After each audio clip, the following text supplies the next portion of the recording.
अस्सलाम वालेकुम friends, welcome to my channel. तो आज की वीडियो में हम सीखेंगे कि हम किस तरह से प्लेन फैब्रिक को डिज़ाइन कर सकते हैं सिंपल और इजी एम्ब्रॉयडरी के साथ और डिफरेंट लेसेस और डोरी के साथ। तो उसके लिए हमें जिन चीज़ों की ज़रूरत है उसमें सबसे पहले थ्रेड है। आप अपनी चॉइस के अकॉर्डिंग कोई भी कलर चूज़ कर सकते हैं और इसमें आप सिल्क थ्रेड भी यूज़ कर सकते हैं। तो उसके लिए हमें ये डोरी चाहिए होगी। ये भी आप अपनी चॉइस के अकॉर्डिंग कोई भी कलर यूज़ कर सकते हैं। तो मैं ये 3 कलर यूज़ कर रही हूँ। तो ये प्लेन फैब्रिक है मेरे पास और इसको डिज़ाइन करना है मुझे। तो जो मेथड और डिज़ाइन मैं आपको बताऊंगी ये बिल्कुल सिंपल और इजी है। तो ये इस तरह से फ्रेम में फैब्रिक को मैंने रखा है।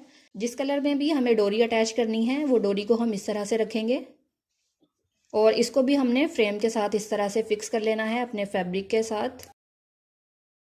अब इस साइड से हम स्टार्ट करेंगे। तो ये इस तरह से मैंने थ्रेड लिया है नीडल में, ये देखें इस तरह से, और यहाँ से हमने नीचे की साइड से स्टार्ट करना है। यहाँ सेंटर से हमने नीडल को निकालना है। तो इस तरह से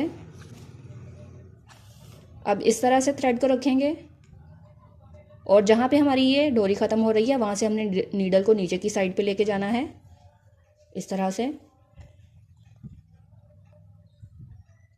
अब जिस जगह से हमने नीडल को पहले निकाला था उसी पॉइंट से हम नीडल को दोबारा से ऊपर लेके आएंगे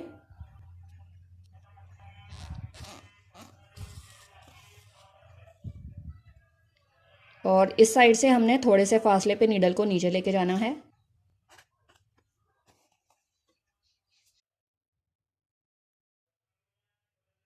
अब दोबारा से हम नीडल को उसी पॉइंट से ऊपर लेके आएंगे